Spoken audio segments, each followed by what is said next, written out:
আখিরাত খামখেয়ালি না। আখিরাতের মূল্য 30,000 টাকা না, আখিরাতের মূল্য, জান্নাতের মূল্য মসজিদে 4টা ফ্যান না, 4টা ফ্যান হুদা 12,000 টাকা, 3 ছেড়া 12,000 টাকা দিয়ে জান্নাত। হ্যাঁ, আখিরাতের মূল্য আপনার মরার পরে 30 কেজি গোস্ত, হ্যাঁ, আর কি 40টা ফার্মের মুরগা, আর মসুরির ডাল, আর হুজুর, হ্যাঁ 30 জন হুজুর 100 টাকা করে দিয়া, 3,000। আখিরাতের বুঝ হয়ে গেছে 70,000 টাকা দিয়া। হ্যাঁ, 70,000 টাকা দিয়ে বেহেস্তের বুঝ করে লেছেন। বেহেস্ত কি, বিষয়টা কি? বেহেস্ত কি? 2টা রুম আর একটা বারান্দা। তাইলে সবচেয়ে ছোট ব্যক্তির জান্নাত 10 দুনিয়া বরাবর। এত বড় আজিমুশান নেয়ামত আপনি নেবেন, খামখেয়ালি করে করে মস্কারি করতেছেন। আমার আব্বা, দুনিয়া কোন রকম হইলে হয়, আখিরাত কোন রকম হইলে হবে না। জান্নাত কোন রকম হইলে আল্লাহ দিবে না, আমল কোন রকম হলে দেবে না রে আব্বা। দুনিয়া কোন রকম হইলে হয়ে যায়। দুনিয়া বোবা মানুষও ভোগ করে, দুনিয়া পঙ্গু, প্যারালাইজড, অচল, অসুস্থ, অক্ষম, দুর্বল, অন্ধ, বোবা, বধির। আরে দুনিয়া জানোয়ারও ভোগ করে বেটা, খানা কুত্তাও খায় বেটা, পেশাব পায়খানা কুত্তাও যায়। যৌবনের যৌন চাহিদা, লজ্জাস্থানের চাহিদা, এটা কুকুরেরও পূরণ হয়। কুকুরের নরে বাচ্চা হয় কেমনে? ঘুম, এটা জানোয়ারেরও পূরণ হয়। আখিরাত মামুলি না। আপনারা সম্পূর্ণ উল্টা বুঝে আছেন। আপনারা দুনিয়াকে মনে করছেন খুব পরিশ্রম করতে হবে, দুনিয়ার জন্য কঠোর পরিশ্রম দরকার, আখিরাতের জন্য লামসাম। মসজিদে টিয়া 10,000 দিছে বেহেশত, আর এটা একটা আমল। মসজিদে 1 কোটি টাকা নামিয়া 100 কোটি টাকাও যদি দান করেন তো এটা তো একটা আমল। দান করা এটা তো একটি আমল। এটা কি পুরা ইসলাম? তো নামাজ, রোজা, হজ, যাকাত, জিকির, তেলাওয়াত, আল্লাহ পাকের তাসবিহ, নবীজির সুন্নাত, সুদ বর্জন, ঘুষ ছেড়ে দেওয়া, কিস্তি ছেড়ে দেওয়া, মিথ্যা বলা ছেড়ে দেওয়া, নজর হেফাজত করা, আখলাক হেফাজত করা, স্ত্রীর পর্দা, ছেলেটার নামাজ, মেয়েটার পর্দা। ঘরে যে আজকে 30 বছর রঙিন টেলিভিশন চলে, ঘরওয়ালা প্রত্যেকে যে নর্তকীর নাচ, জিনা, ব্যভিচার দেখে, ছেলেটা যে খোদার 365 দিনে আপনার ঘরে থাইকা 18 বছর 16 বছরের মানুষ নামের এই জানোয়ার কোনোদিন ফজরের নামাজ পড়ে না, এ তো মানুষ নামের জানোয়ার। এটা ওরে জিজ্ঞাসা করেন, আমি বলছি 365 দিন খোদার 1 বছরে যে কোনোদিন ফজরের নামাজ পড়ে নাই, বলবেন আমি বলছি যে তোরে বলছে এক হুজুর তুই মানুষ না জানোয়ার, বলছে। ও যদি প্রমাণ করতে পারে মানুষ, তো আমার বিচার হইব। ও জানোয়ার না তো কে জানোয়ার? ও পশু না তো পশুটাকে? 365 দিনে খোদার 1টি বছরে কোনদিন আল্লাহর কথা মনে পড়বে না? আস্তাগফিরুল্লাহ। মুসলমান 30 বছর সুদ খাবে? একজন মুসলমান বুঝি প্রত্যেকদিন গালি দেয়? একজন মুসলমান বুঝি প্রত্যেকদিন ওজনে কম দেয়? একজন মুসলমানের ঘরে বুঝি প্রতিদিন টেলিভিশন চলবে? বউ বাচ্চা বুঝি ডেইলি রঙিন টেলিভিশনে নর্তকীর নাচ দেখবে? আপনি মুসলমান? আপনার আখিরাত আছে? আপনি কবর চিনেন? আপনি জাহান্নামের আযাব কি বুঝেন? আপনি কি মনে করছেন জাহান্নামের আগুন এটা কি মেসের বাতি না? ইয়াউমা তুকাল্লাবু ওয়ুজুহুহুমুন নার। আল্লাহ বলছে, বান্দা জাহান্নামের আগুনে 24 ঘন্টা তোর চেহারা।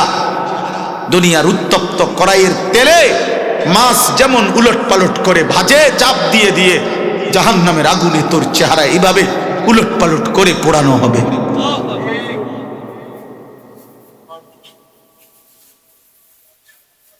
ইয়াউমা তুকাল্লাবু ওয়ুজুহুহুমুন নার।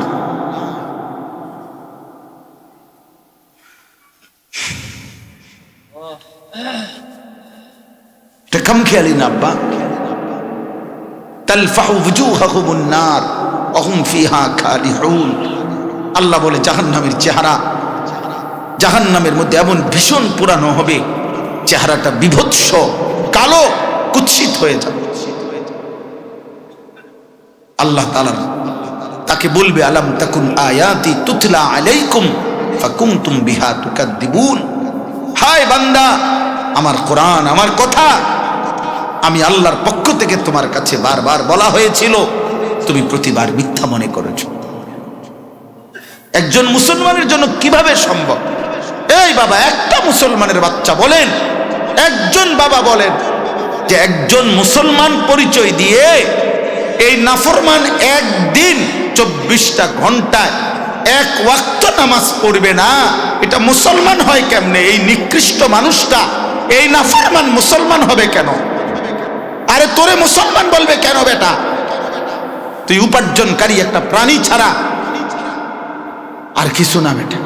যে জীবনটাকে বুঝেছ, জীবন মানে উপার্জন, জীবন মানে এক বেলা পয়সা কামাই করা, আরেক বেলা পয়সা ভোগ করা।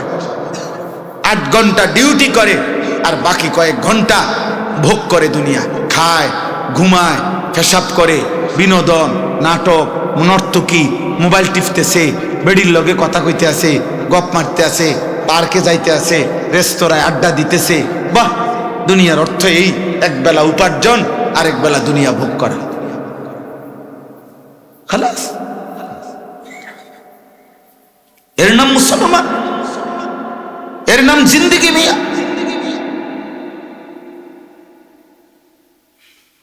আপন স্ত্রী নামাজ পড়ে না, স্ত্রী পর্দা করে না, ছেলে এক ওয়াক্ত নামাজ পড়ে না, মেয়ে এক ওয়াক্ত পর্দা করে না, নামাজ নাই, আল্লাহর কোরআন পড়তে পারে না ঘরের একজনও, কেউ ফজরের নামাজ পড়ে না।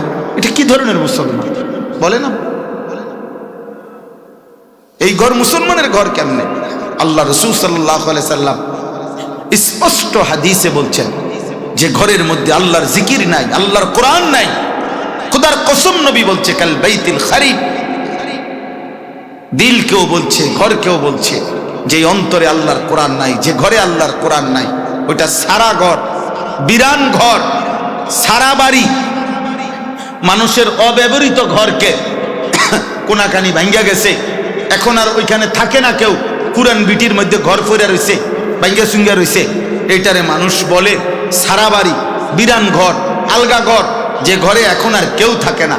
এরকম সারা বাড়িতে কুকুর থাকে, বিড়াল থাকে, সাপ থাকে, বিচ্ছু থাকে, কীট পতঙ্গ বসবাস করে।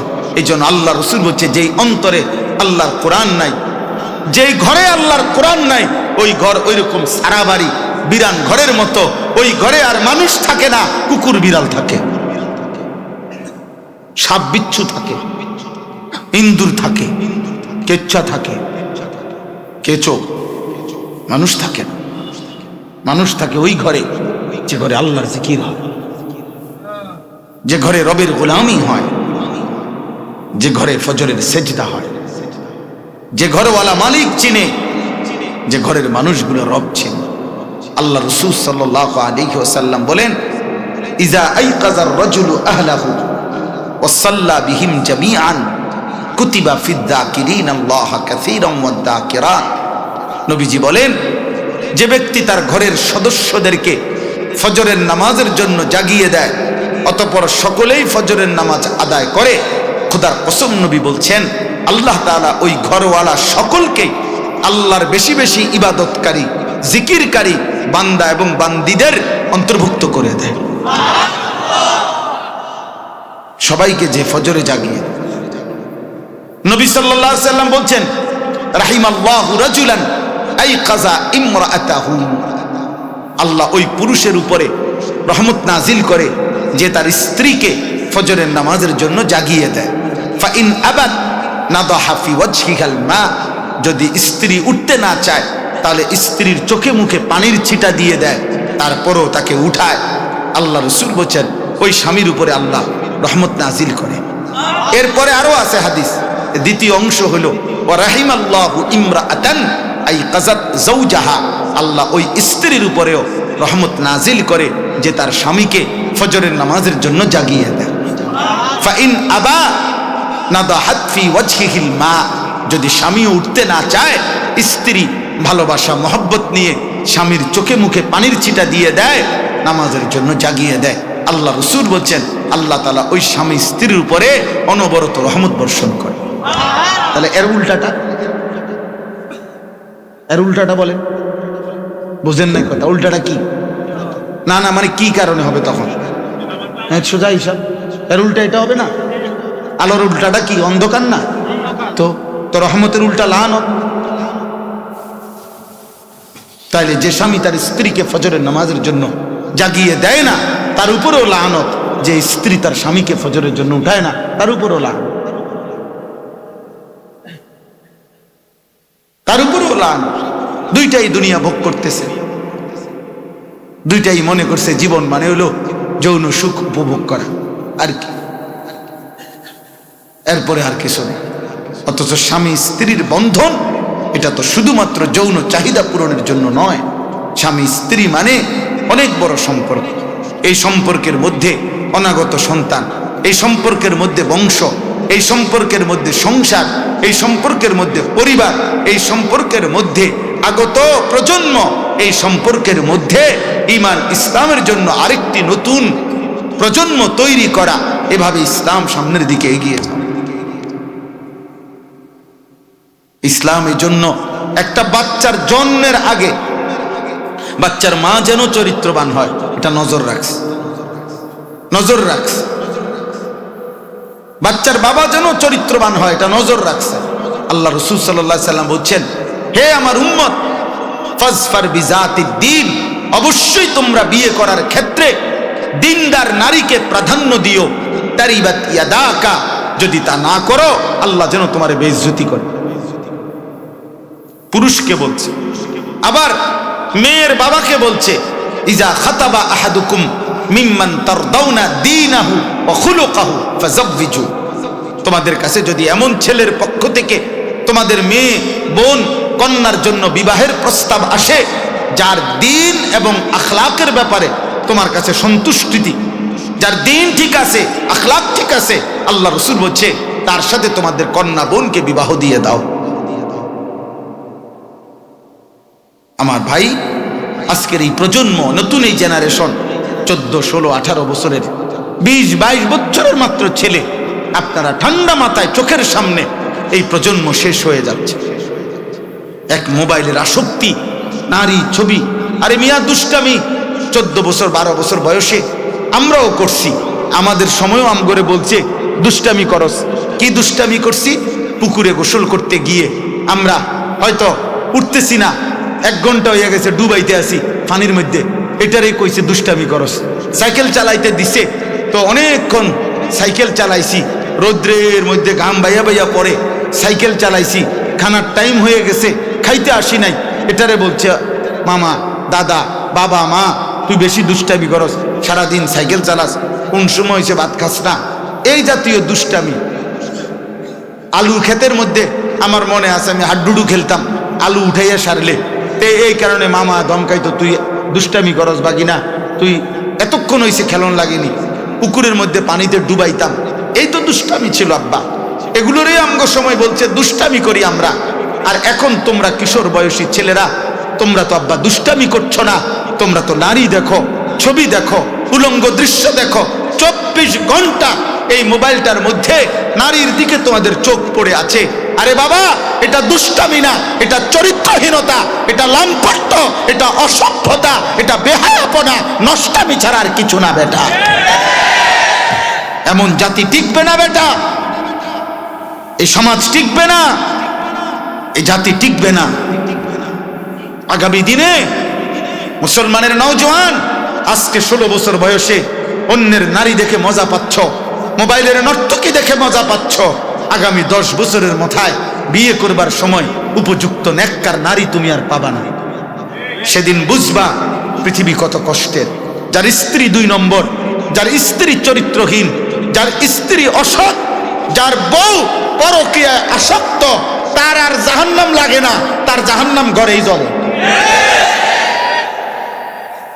তার আর জাহান্নাম লাগবে না। আপনার কিন্তু জাহান্নামের আযাব দিত, আপনার আযাব তো চলতেই আছে, আপনার লানত তো চলতেই আছে বেটা। এটা মনে রাখতে হবে। এটা তাফসীরের মধ্যে আছে। যেই সমাজের ছেলে মেয়েদের মধ্যে অবাধ জিনা ব্যভিচার যৌনাচার, ছেলে মেয়ের অবাধ মেলামেশা, হারাম প্রেম হারাম সম্পর্ক, অশ্লীলতা ফাহিশা বেড়ে যায়, খোদার কসম ওই সমাজে নিরাপদ পরিবার থাকে না। ওই সমাজে বোনের ইজ্জত, কন্যার ইজ্জত, সম্ভ্রম নিরাপদ থাকে না। কারণ প্রত্যেক মহল্লার আসক্ত যুবক, প্রত্যেক মহল্লার চরিত্রহীন যুবক ওই এলাকারই কোনো না কোনো নারীর সাথে, মেয়ের সাথে হারাম সম্পর্ক খোঁজে।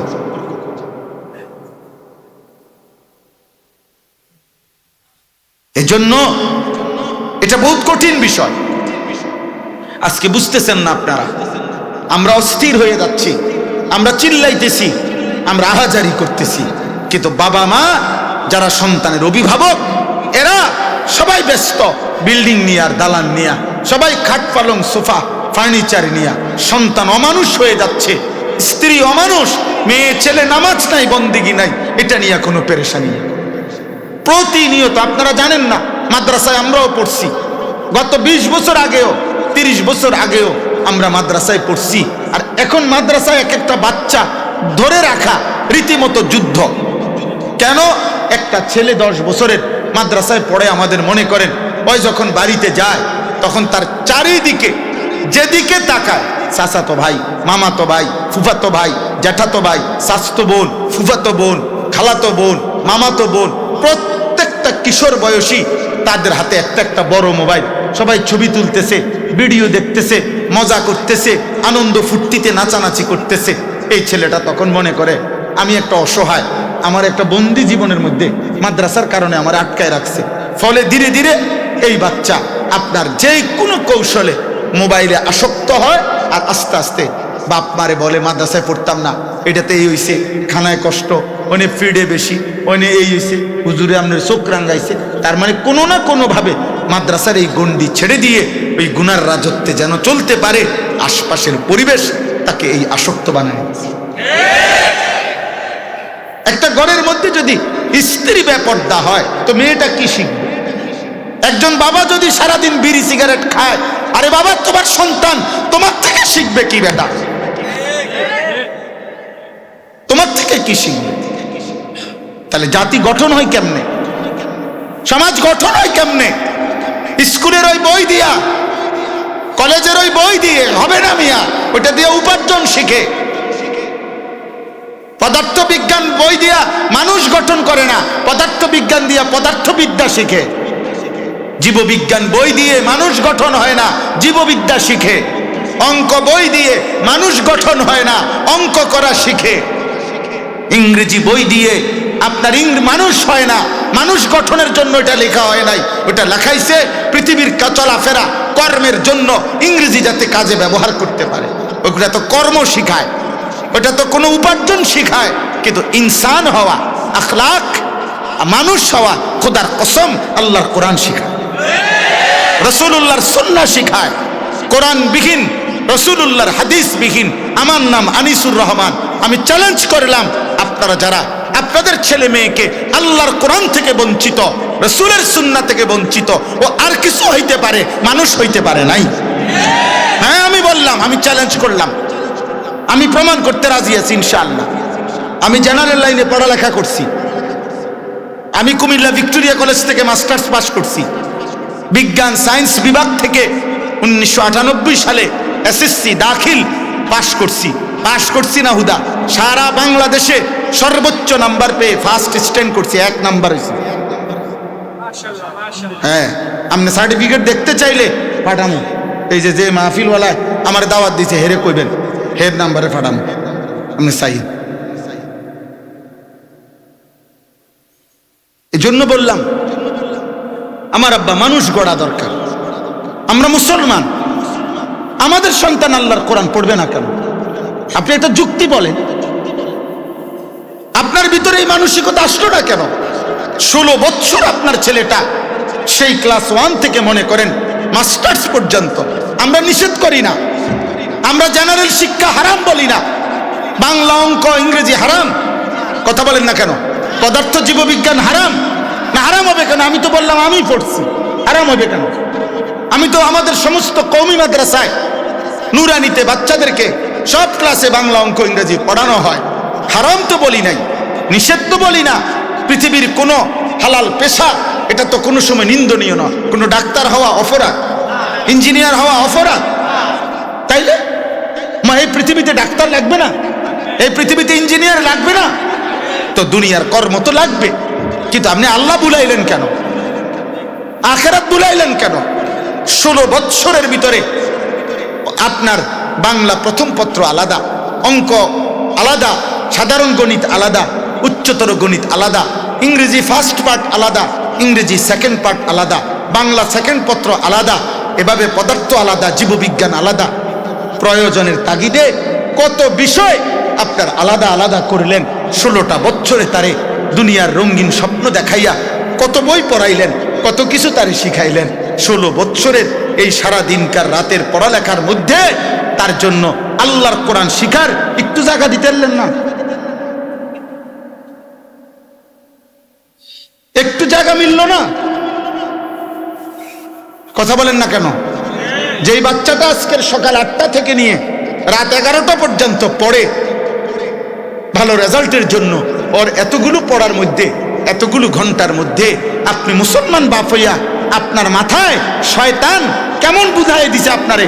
আপনার বিবেকের মধ্যে এটা আসে নাই কিরে আমি মুসলমান, আমার ফুত মুসলমান, তেদি কোনোদিন আল্লাহর কোরআন পড়ে না, তা আমার সন্তান আল্লাহর কোরআন কি এটা একটা বিষয় না? এটা কি একটু জায়গা মিলবে না? বলেন, কেন বঞ্চিত করলেন কোরআন থেকে? কেন বঞ্চিত করলেন? হুজুরে আমাদের আল্লামা শেখুল হাদিস মুফতি বশিরুল্লাহ সাহেব, উনি একটা আয়াত পড়ছে মাঝখান দিয়ে বয়ানে, আমি শুনছি ওখান থেকে। কিয়ামতের দিন নাফরমান বলবে, রব্বানা ইন্না আতানা সাদাতানা ওয়া কুবারানা ফাআদাল্লুনা সাবিলা। জাহান্নামী বান্দা বলবে, আল্লাহ আমি আমার অভিভাবক পর্যায়ের যারা, আমার বড় যারা, আমার নেতা যারা, আমার যারা বড়, আমার বাবা আমার বড় ছিল, আমার মা, আমার বড় ভাই, আমার চাচা, আমার ফুফা, আমি এমন মানুষদেরকে অনুসরণ করেছিলাম, তাদের মতো নিজেকে গড়তে চেয়েছিলাম, আমার সেই নেতৃস্থানীয় ব্যক্তিদেরকে অনুসরণ করতে চেয়েছিলাম। আজ তো আখিরাতে এসে বুঝলাম ওরা আমারে জাহান্নামের রাস্তা দেখাই দিছে, ওরা আমারে গুমরা করে দিছে, ওরা আমারে পথভ্রষ্ট করে দিছে, ওরা আমারে 16 বছর পড়াইছে, আমারে কত লোভ দেখাইছে, চাকরি হইব, এই করবা সেই করবা, 1 লাখ টাকা বেতন হইব, বিয়ে করতে পারবা জমিদারের জি, বিল্ডিং করবা 83 তালা বিল্ডিং, হ্যাঁ একবারে বড় গাড়ি টাকে করে চলবা, আমারে তো কত লোভ দেখাইলো। আজ আমি আখিরাতে এসে দেখলাম আমার ওযু নাই, নামাজ নাই, সুন্নাত নাই, কেরাত নাই, দোয়া নাই, দুরুদ নাই, আমি মালিকের একটা লাইন কোরআন পড়তে পারি না। আহারে মাওলা, আমারে এত বড় গুমরা কেন করলো? রব্বানা আতিহিম দিফাইন মিনাল আযাব। আল্লাহ আজ আমি আখিরাতে হাসরের ময়দানে বিচার চাই, যাদের কারণে আমি জাহান্নামী হলাম, তারারে আমারে যদি শাস্তি দেন একটা, তারারে দিবেন ডবল। আমারে যদি ফেরেশতা মারে একটা, ওরারে যেন মারে 2টা। জিন্দিগি মানে জি পুত, বউ বাচ্চা, পুতের বউ, জির জামাই সব মিল্লা বাতের হিসাব করেন, বইয়া বইয়া কেবল সবাই আল্লাহর রহমতে হুজুর দোয়া করবেন, সবাই স্যার কি আছে, সবাই চাকরি করে, সবাই পয়সা কামাই করে, বাহ দোয়া করতে, আর কি দোয়া করতো? চাকরি তো করেই, কি দোয়া করতো? আর কথা কয় আমনে কোন না, কিটা দোয়া করতো? চাকরি তো করে। আমার হে হুজুর রবিবারে সাত ডালাই খাস করে দোয়া করেন, কি খাস কি দোয়া? সাত ডালার খাস দোয়া কি? আমনে কোন ইমাম সাহেব কোন সাত ডালাইয়ের মধ্যে খাস দোয়া কি? আমি একদিন খাস দোয়া করছি যে ভাই দোয়া করি সাত যাতে ডালাইয়ের সাথে সাথে ডাইবা যায়, খাস দোয়া করি। আর স্বাভাবিক ডালাই জিরো, এটা তো এমনি ইঞ্জিনিয়ারে মিলাই দিছে সব কিছুই মাঝখান দিয়া তার কাটা গুনা দিয়া বান দিতে হইব, তারপরে ছোট ছোট ব্লক দিতে হইব, এটি তো এতে মিলাইয়াই দিছে, এটি সব ঠিক করেই তো রবিবারে ডেট দিছে। তো এটা খাস দোয়া কি বলেন না? এটা যদি এমন হইতো যে হুজুর আমি একটা গুনাও লাগাইছি না, ব্লকও দিছি না, হ্যাঁ নিচে কোনো বাঁশের দিছি না, খাস দোয়া করে দেন যাতে এটার উপরে ঢালাই দিলে এটা যাতে না লড়ে। তাইলে একটা কথা আছে, আমরা হুজুররা খাস দোয়া করে দাঁড় করে রাখি। এটা তো সব কিছু নিয়ম মতো দিছে, পাগলামি কথা না এগুলা। একটা মোটর সাইকেল কিনছে, খাস করে দোয়া করতে যাতে এটা সিএনজি হয়ে যায়। খাস দোয়া কি? দুনিয়া নিয়ে খাস দোয়া, বিল্ডিং, দালান, সোফা। আহা মুসলমান, এই খাস দোয়া? আল্লাহ আমাদেরকে হেফাজত করেন। আমার বাপ, আখেরাত খামখেয়ালি না। চলেন আমি কথা শেষ করতে হবে। আমার মূল বক্তব্য এটা বুঝাইতে চাচ্ছি, একটা একটা গুনাহ থেকে বাঁচতে হবে রে আব্বা। আল্লাহ নবী সাল্লাল্লাহু আলাইহি ওয়াসাল্লাম বলছেন, ওয়া ইন্নাল ফুজুরা ইয়াহদি ইলান নার। নবী সাল্লাল্লাহু আলাইহি ওয়াসাল্লাম বলছেন, উম্মত, প্রতিটা গুনাহ তোমারে জাহান্নামের দিকে নিয়ে যাবে, জাহান্নামের দিকে নিয়ে যাবে, জাহান্নামের দিকে নিয়ে যাবে। প্রতিটা গুনার ঠিকানা জাহান্নাম। আমার শায়েখ আল্লামা মুফতি মুশতাকুর নবী কাসিমি, আমার হযরত সব সময় বলে যে, হে আল্লাহর বান্দা, গুনাহ আগুন, গুনাহ আগুন। নারীর ওই হাসি, হাসি না রে আব্বা, ওটা আগুন। নর্তকীর ওই চেহারা, ওটা আগুন জ্বলে, আগুন জ্বলে, ওর চেহারায় আগুন জ্বলে। গায়িকার গানে আগুন জ্বলে, নর্তকীর নাচে আগুন জ্বলে, আগুন জ্বলে। রাস্তার বেহায়া নারী, বেপর্দা নারীর দেহে সারা অঙ্গে আগুন জ্বলে, আগুন আগুন জ্বলে। ও তোমারে জাহান্নামের দিকে নিচ্ছে, ও তোমারে বরবাদ করে দিচ্ছে। মোবাইলের নর্তকী, ফেসবুকের নর্তকী, ইউটিউবের নর্তকী যুবক, খোদার কসম তোর জন্য সাজে না, ওই টাকার জন্য সাজে, টাকার জন্য। ওই তুই যায় বলিস যে, হে নর্তকী, হে নারী, তোরে দেখছি আজকে 3 বছর, আমার জীবন যৌবন শেষ করছি, তোর পিছনে তুই আমার দিকে একটু ফিরে তাকা, তুমি যাও, দেখবা সিনেমার নর্তকী তোমার ফাঁসাত লাথি দিব। বলবে, আমি তোর জন্য সাজি নাই, তোর জন্য নাচি নাই, আমি টাকার জন্য সাজছি। তুই নষ্ট হইলি কেন? আরে নাফরমান, তুই চরিত্র হারাইলি কেন? আমি কি বলি নাই আমি অভিনয় করছি? ওই তো নিজেই বলে। একটা মানুষ যদি নিজেই বলে এটা আমার খেলনা, আপনি এটা আসল ভাবেন কেন? তাহলে ওই নর্তকী নিজেই বলতেছে আমি অভিনয় করছি, আমি একজন অভিনেত্রী, তো সে বলতেছে আমি অভিনয় করছি, আমি ধোঁকা দিচ্ছি। অভিনয় মানে তো ধোঁকা, অভিনয় করছি, এটা আসল না। তাহলে আমি ধোঁকা খাইলাম কেন? আমি কেন এটার জন্য জীবন শেষ করে দিলাম? আমি কেন চরিত্রটা নষ্ট করে দিলাম? আমি কেন আমার এমন সুন্দর আখিরাত বরবাদ করে দিলাম? আমি কেন আমার নিজের পরিচয়? আরে বাবা, কোন পাপীকে মানুষ মানুষ নামে ডাকে না, পাপের নামে ডাকে। কোন সুদখোরকে মানুষ মানুষ নামে ডাকে না, সুদখোর বলে। কোন ঘুষখোরকে মানুষ মানুষ নামে ডাকে না, ঘুষখোর বলে বেটা।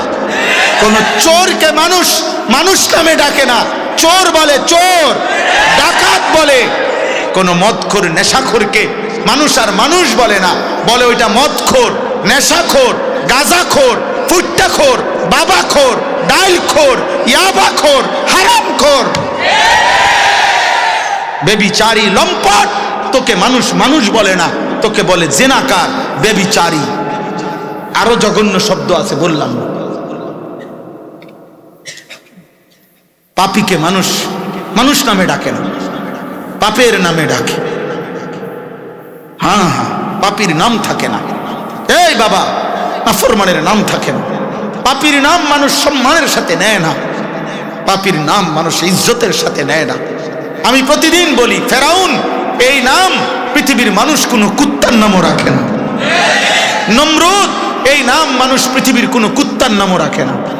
আবু জেহেল এই নাম পৃথিবীর মানুষ কোনো কুত্তার নামও রাখে না। আবু লাহাব এই নাম পৃথিবীর মানুষ কোনো কুত্তার নামও রাখে না।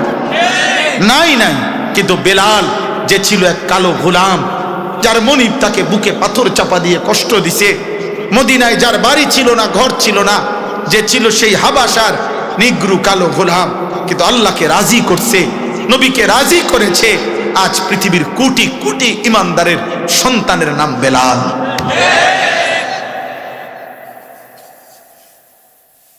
আল্লাহকে যে রাজি করছে দোস্ত, তো মালিক তার নাম কলিজায় কলিজায় বসায় দিছে। জোনায়েদ বাগদাদিকে চেনে না এমন মানুষ নাই, কিন্তু বাগদাদের কোনো ধনীকে কেউ চেনে না। বাইজিদ বোস্তামিকে চেনে না এমন মানুষ নাই, কিন্তু সেই বোস্তাম নগরীর সম্পদশালীদের কারো নাম পৃথিবীর কেউ জানে না। রাবেয়া বসরিকে চেনে না এমন নারী, এরকম মানুষ নাই, কিন্তু ওই সময় বসরার সুন্দরী নর্তকী কে ছিল পৃথিবীর কেউ জানে না। জানে এই মুহূর্তে বলতে পারবে কেউ? আব্দুল কাদের জিলানীর নাম জানে না এমন কেউ নাই, কিন্তু সেই সময় বাগদাদের গাইলান, এই জিলান নামক এলাকার সম্পদশালী অহংকারী রাজা কেডা, বাদশাহ কেডা পৃথিবীর কেউ জানে না। হ্যাঁ, আমার কাছে কিতাব আছে মৌত কে পুর আসরার ওয়াকিআত, ওই কিতাবের মধ্যে লিখছে যে হে আল্লাহর বান্দা, কবরস্থানে গিয়ে দেখো কত কবরস্থানে কত হাড় হাড্ডি কত খুলি পড়ে আছে, তুমি বলতেও পারবা না কে বাদশাহ ছিল, কে প্রজা ছিল, কে আমির ছিল, কে মামুর ছিল, কে রাজপ্রাসাদে থাকতো, কে কুটিরে থাকতো। কবর সবাইকে সমান করে দিয়েছে, মাটি সবাইকে সমান করে দিয়েছে। হযরত ওমর ইবনে আব্দুল আজিজ রাহমাতুল্লাহি আলাইহি নিজে আমরা কিতাবে পড়ছি, উনি কবরস্থানে যাইতেন, কবরস্থানে গিয়ে গিয়ে নিজে কবরকে ডাক দিতেন আর বলতেন মাযা ফাআলতা বিল আহিব্বা, হে কবর আমার আপনজনদের সাথে তুমি কি করেছো বলো না। আইনাল আসদিকা, আমার বন্ধুরা কোথায়? আইনাল আহবাব, আমার আহবাব আমার সাথীরা কই? আইনাস সাম্মার, আমি যাদের সাথে রাত জেগে কথা বলতাম আমার সেই স্বজনরা কোথায়? আইনাল জুল্লাস, আমি যাদের সাথে বসতাম তারা কোথায়? আমার আত্মীয়রা কোথায়? আমার জ্যাঠা কই? আমার দাদা কই? আমার স্বজন কই? আমার বন্ধুরা কই? কি করেছো বলো কবর? খোদার কসম কিতাবে আছে ওমর ইবনে আব্দুল আজিজ কাঁদতেন আর চিল্লাইতেন আর বলতেন, এই দুনিয়াবাসী, কবর আমারে বলতেছে ওমর ইবনে আব্দুল আজিজ তোর সব স্বজন আমি মাটির সাথে সমান করে দিয়েছি, আমার মাটি আমি আমার সাথে মিলাই নিছি। মাটির থেকে তৈরি না আমরা, কথা বলে না তো? কবর বলে আমার মাটি আমি আমার সাথে মিলাই ফেলি, আমি তো মাটি, তো আমার মাটি আমারে মিলাই দিছে। আই কারীম, অতএব রাতে গভীরে বাপ চলেন, আখিরাতের ফিকির করেন, একটা একটা গুনাহ স্মরণ করেন, নাফরমানির এই জিন্দেগি কোন দিন ছাড়বে? 60 বছর বয়স এখনো বিড়ি খান চাচা, 60 বছর বয়স এখনো কথায় কথায় গালি দেন, 60 বছর বয়স এখনো চা দোকানে বসে টেলিভিশন দেখেন, 60 বছর বয়স এখনো সুদের টাকা নেন, কিস্তি নেন। আহা চাচা, আপনি কি মরবেন? আপনি মরবেন না? আলাম ইয়ানি লিল্লাযীনা আমানু আন তাখশা কুলুবুহুম লিযিকরিল্লাহ, আল্লাহ বলে মোমেন আমি আল্লাহর ভয়ে তোমার দিল, আমার স্মরণ, আমার বন্দিগির জন্য তোমার অন্তর নরম হওয়ার সময় কি আজও হয়নি? তুমি কি তাইলে আমারে আর ডাক দিবা না? আমার তো মনে হয় যুবক, আমার নওজোয়ান ছেলেরা বাপ, খোদার 365 দিনে এক বছরে যে কোনো দিন ফজরের নামাজ পড়লা না, খোদার কসম বন্ধু, আল্লাহ যেন প্রতিবার ঘুম থেকে জাগাইবার সময় আল্লাহ যেন বারবার জিজ্ঞেস করে, বান্দা তাহলে এই কি তুমি সিদ্ধান্ত নিলা, তুমি কি আর কোনোদিন ফজরের সেজদা আমারে দিবা না? আল্লাহু ইয়াতাওয়াফাল আনফুসা হিনা মাউতিহা ওয়াল্লাতী লাম তামুত ফী মানামিহা ফায়ুমসিকুল্লাতী কাদা আলাইহাল মাউত ওয়া ইউরসিলুল উখরা ইলা আজালিন মুসাম্মা। আল্লাহ বলে, বান্দা শোনো, প্রতিবার আমি আল্লাহ প্রতিটা মানুষকে দুইবার রূহটা সরাই। একবার চূড়ান্ত মৃত্যুর সময় মালাকুল মউত আজরাইলকে দিয়ে রূহ নিয়ে যাই। দ্বিতীয়ত আমি আল্লাহ প্রত্যেকবার বান্দা যখন ঘুমায়, ঘুমের সময় আমি তার রূহটা তার দেহ থেকে আলাদা করে রাখি। প্রত্যেকবার, খোদার কসম। এই বাবা, যুবক, বয়স্ক বাপ, আমিও আপনিও, প্রতিবার বান্দা মানুষ যখন ঘুমায় তার রুহু তার দেহ থেকে আল্লাহ আলাদা করে রাখে। আল্লাহ চাইলে ওয়ুরসিলুল উখরা ইলা আজালিন মুসাম্মা, নির্দিষ্ট সময়ের জন্য বারংবার আল্লাহ রুহু ফেরত দেয়, না চাইলে রেখে দেয়, না চাইলে রেখে দেয়। এই জন্য সুন্নাত তরিকা হলো ঘুমন্ত মানুষকে চিল্লায়া জোরে চিৎকার দিয়ে উঠানো নিষেধ, আস্তে আস্তে তুলতে হয়। কেন? অর্থাৎ তার রুহু তার দেহ থেকে বিচ্ছিন্ন, এই জন্য আস্তে আস্তে উঠাইতে হয়, তো আল্লাহর কুদরতে রুহুটা ফেরত আসে। এই বিকট চিৎকারের কারণে হঠাৎ লাফ দিলে হইতে পারে তার রুহু তার দেহে এসে পৌঁছবে না। ওয়া রাসূলুহু আম্মা বা'দ فأعوذ بالله من الشيطان الرجيم بسم الله الرحمن الرحيم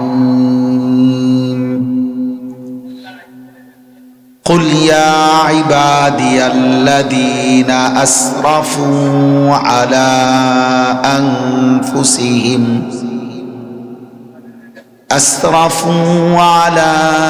أنفسهم لا تقنطوا من رحمة الله إن الله يغفر الذنوب جميعا إنه هو الغفور الرحيم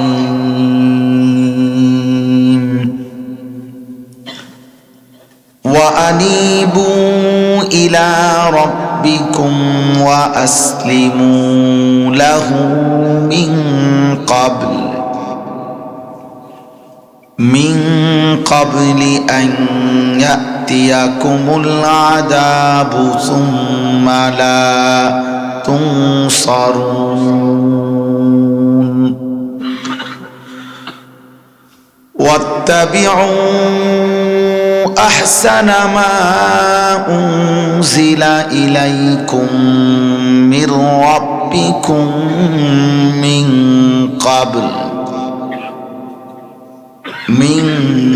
قبل أن يأتيكم العذاب بغتة وأنتم لا تشعرون صدق الله مولانا العظيم وقال نبينا صلى الله عليه وسلم اتق المحارم تكن أعبد الناس اللهم صل على محمد وعلى آل محمد كما صليت على إبراهيم وعلى آل إبراهيم إنك حميد مجيد اللهم بارك على محمد وعلى آل محمد كما باركت على إبراهيم وعلى آل إبراهيم إنك حميد مجيد سبحانك لا علم لنا إلا ما علمتنا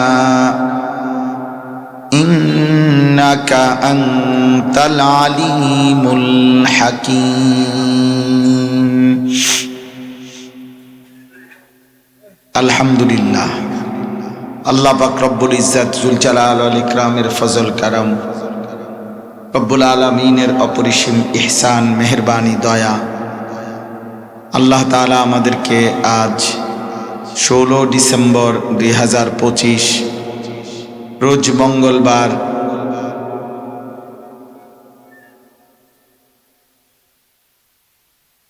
কোন জেলার নাম তো না, নারায়ণগঞ্জ সিদ্ধিরগঞ্জ উত্তর আজিবপুর যুব সমাজ ও এলাকাবাসীর উদ্যোগে সকল মৃত ব্যক্তিদের রুহের মাগফিরাত কামনায় আজকের এই মোতাবাররাক ওয়াজ ও দোয়ার মাহফিলে আল্লাহ তাআলাই আমাদেরকে আসবার বসবার আল্লাহর জন্যই জমা হওয়ার তৌফিক দান করেছেন। আলহামদুলিল্লাহ। সবাই মিলে যে যেটুকু সময় বসবেন শতভাগ মনোযোগ দিয়ে শুনবেন। যার যখন প্রয়োজন হয় তো যাওয়ার অনুমতি আছে আমার পক্ষ থেকে। কারো প্রয়োজন থাকতে পারে, ঘুমের সময়, ক্লান্তি থাকতে পারে, ব্যস্ততা থাকতে পারে, দূরের হইতে পারে, এজন্য অনুমতি দিলাম, কোনো অসুবিধা নেই। সামনে পিছনে যে কোনোখান থেকে যে কেউ প্রয়োজনে যাওয়ার সুযোগ আছে। বাকি যতক্ষণই শোনেন আল্লাহর কথা মনোযোগ দিয়ে শুনবেন। মনোযোগের ক্ষেত্রে মোবাইল হাতে ধরে রেখে ভিডিও বা রেকর্ড করা যাবে না, এতে মনোযোগ হয় না, দিল জমে না। এজন্য সবাইকে আমি স্পষ্ট নিষেধ করলাম, এটা আমার আদেশ, অনুরোধ না।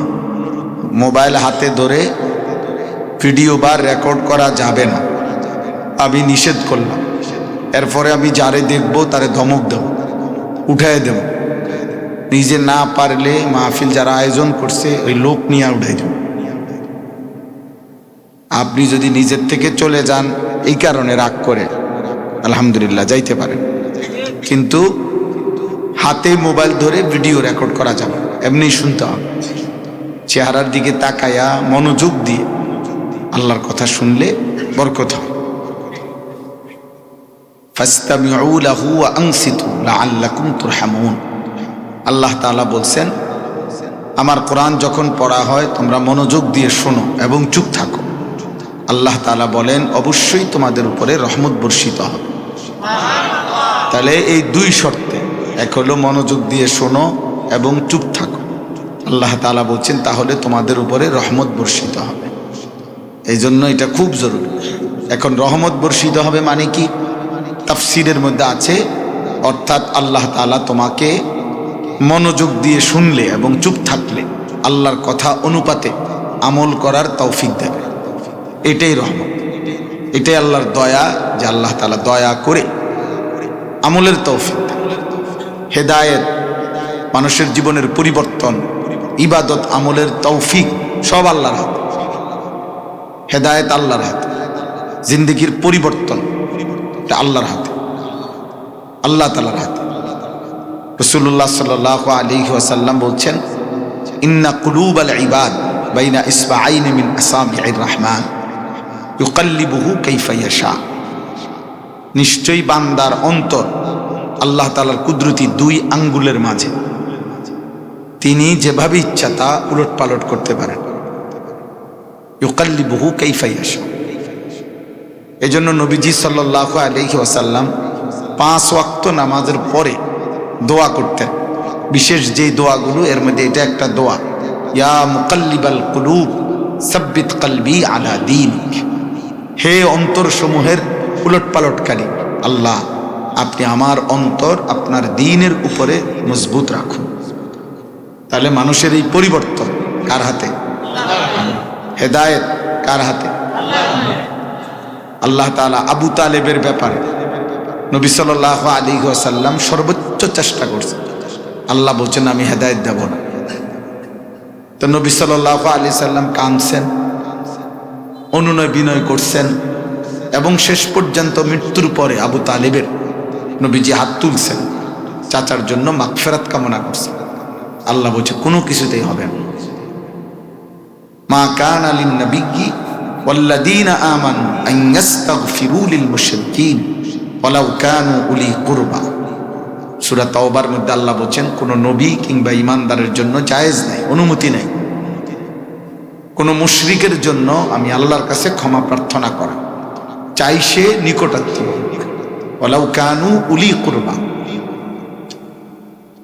আল্লাহ তাআলা হাত নামাই দিয়েছেন। নূহ আলাইহিস সালাম সর্বোচ্চ চেষ্টা করছেন ওনার ছেলে কেনাআনকে ঈমানের দিকে আনতে। আল্লাহ বলছেন না, আমি দেব না। তো যিনি 950 বছর ধরে মানুষকে জাহান্নাম থেকে বাঁচানোর জন্য আল্লাহর দিকে ডাকছেন, 950 বছর, তো তার ছেলের বিষয়টা আল্লাহর ইচ্ছা। আল্লাহ বলছে আমি হেদায়েত দেব না, তো দেয় নাই। ওয়াহালা বাইনাহুমাল মাউজু ফাকানা মিনাল মুগরাকিন। আল্লাহ তাআলা বলেন তুফানের একটা ধাক্কা আসলো, ঢেউ, আর ওই ছেলেটা ডুবে গেল অবিশ্বাসী বেঈমানদের সাথে।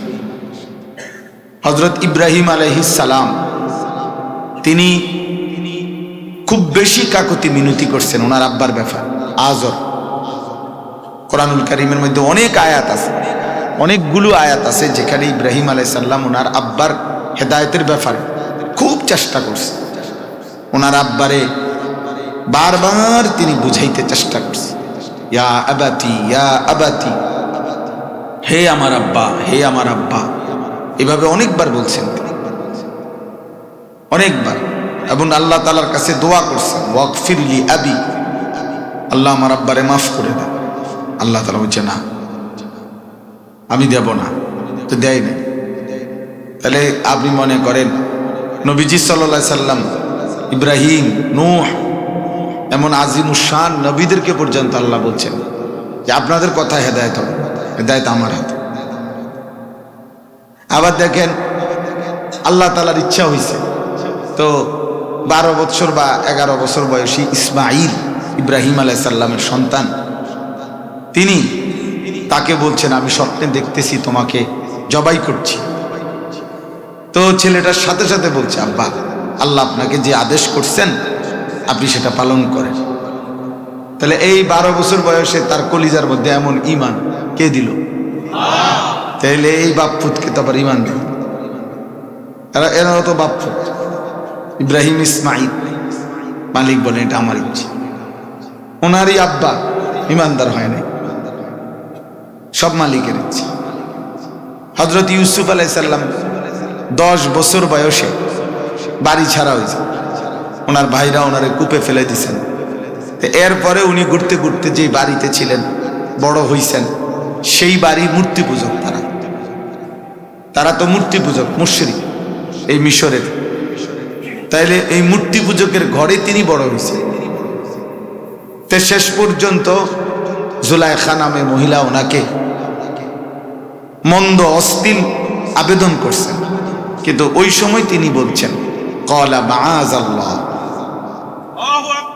জুলাইখা তোমার এই অসৎ আবদার থেকে আমি আল্লাহর আশ্রয় চাচ্ছি। ইন্নাহু রাব্বি আহসানা মাসওয়াই, আমার রব আল্লাহ আমাকে বড় উত্তম আশ্রয় দিয়েছেন, ছোটবেলা থেকে আমারে লালন পালন করছে। ইন্নাহু লা ইউফলিহুজ জালিমুন, আর মনে রাখবা জুলাইখা, কোনো পাপী, নাফরমান, জালেম, পাপী সফল হয় না।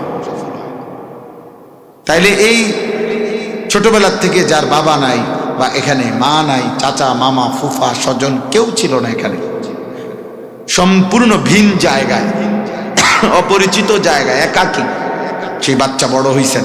তিনি আল্লাহ চিনলেন কেন? তিনি এমন মজবুত ঈমান পাইলেন কেন? চরিত্রের এমন হেফাজত করতে পারলেন কেন? আল্লাহর ইচ্ছা। কার ইচ্ছা? এই জন্য বলুন হেদায়েত কার হাতে? পরিবর্তন কার হাতে? আল্লাহ তাআলা। আল্লাহু ইয়াজতাবি ইলাইহি মান ইয়াশা ওয়া ইয়াহদি ইলাইহি মান ইউনীব। আল্লাহ বলেন আমি যাকে চাই তাকে আমার দিকে টেনে নিয়ে আসি। জজব মানে আমি টেনে নিয়ে আসি। আমি যাকে চাই আমার দিকে একটু ঝুঁকলে আমি তার চাইতে বেশি এগিয়ে হেদায়েত দিয়ে ফেলি। তা আল্লাহর ইচ্ছা, আল্লাহ তাআলার ইচ্ছা, এটা খুব জরুরি মনে রাখা। এজন্য নিজের সন্তান, নিজের পরিবারকে আল্লাহর হাতে সুপর্দ করা, আল্লাহর কাছে বেশি বেশি বলা, আল্লাহর দিকে ফেরা, আল্লাহর দিকে ফেরা বেশি বেশি দরকার। কারো ব্যক্তিগত যোগ্যতায় হেদায়েত মিলবে, শ্রেষ্ঠতম রাসূলের হাতে হেদায়েত না, পৃথিবীর কোনো বক্তার হাতেও হেদায়েত না। প্রধান বক্তা, বিশেষ বক্তা, অল্প বক্তা, সামান্য বক্তা, এটা কোনো বিষয় না। শ্রোতা বেশি, শ্রোতা কম, এটা কোনো বিষয়। কারো ওয়াজে লোক বেশি হয়েছে, কারো ওয়াজে লোক কম হয়েছে, এটার মধ্যে সফলতা ব্যর্থতার কিছু নেই, কোনো বিষয় নাই। মালিকের ইচ্ছা, কখন আল্লাহ কাকে কতজনকে বলাবে এটা আল্লাহর ফায়সালা।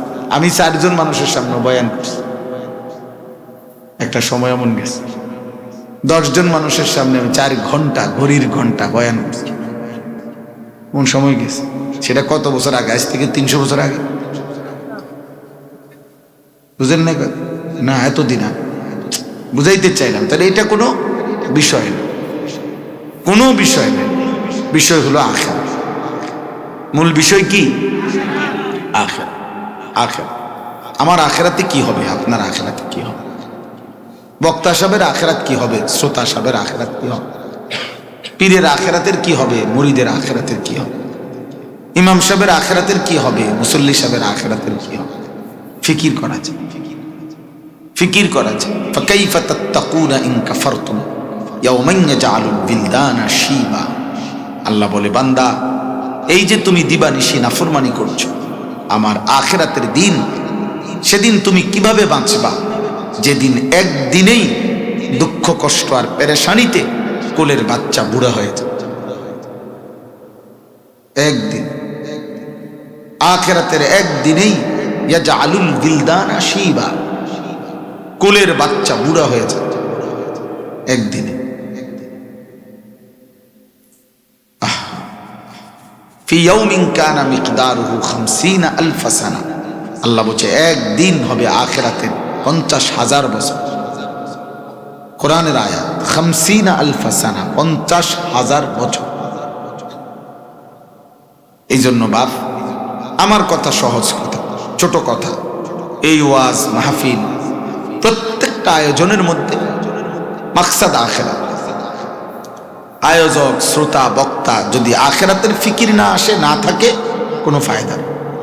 মানুষ আসবে, মানুষ জমবে, আবার ছুটি হবে, চলে যাবে, এটা কোনো বিষয়।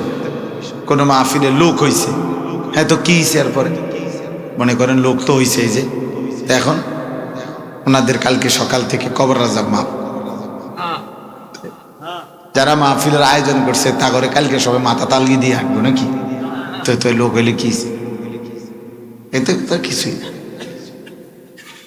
আমাকে 1 কোটি মানুষ চিনলে আমার কবর রাজাব মা, আপনাদের কবর রাজাব মা চলেন। এই জন্য এই কথা আমার জন্য না, আমি একজনের ওয়াজ না, বরং প্রত্যেকটা জুমার নামাজের ইমাম সাহেবের বয়ান আপনি আখিরাতের আশায় শুনুন। হুজুরের কেউ না চিন, আমরা হুজুরে চিনে কয়জন? না, চিনো না, দরকার না, আমনে চিনেন। আমনের হুজুরে দিছে আমনের লাগিয়া, সারা বাংলাদেশের লাগিয়া তা এই হুজুরে দিছে না, তো সারা বাংলাদেশ চিনার কি দরকার? সারা বাংলাদেশে মসজিদ একটা নেই, কথা বলেন না কেন? তো তাহলে আমনের হুজুরে কি সারা বাংলাদেশে লাগিয়ে দিছি, তো সারা বাংলাদেশ চিনার কি দরকার? বেহুদা মান মনে করে যে না সবাই চিনত, সবাই চিনতে হবে, যেমনে পারো পাঞ্জাবি খুললে পারো, লুঙ্গি খুললে পারো, এটা মাথার বান দিয়ে পারো, চিনালে চিনলে কি হবে, না চিনলে অসুবিধা কি? সমস্ত নবী রসুল যতজন, সকলের নাম পৃথিবীতে নাই। 1,24,000 নবী রসুলের নাম পৃথিবীর কোনো কিতাবে নেই, সব কিতাব মিললেও নাই, বাড়ি চালান দিলেও বাড়ি। যতজন সাহাবি, সমস্ত সাহাবাদের নাম কোনো কিতাবে নেই, কোনো কিতাবে নেই। 10,000 সাহাবির নাম নেই, তত বিদায় হজ্জের মাঠে ছিল 1.25 লাখ সাহাবি, নবীর সামনে হজ করছে 1.25 লক্ষ সাহাবি, তো ওনাদের নাম নাই। এই জন্য আব্বা, প্রথম কথা এটা, দিন আখিরাতের জন্য আপনি বুঝে নেন, আপনার ইমাম সাহেব থেকেই বুঝে নেন। আপনার মহল্লার ইমাম আপনার জন্য অনেক বড় পথ প্রদর্শক।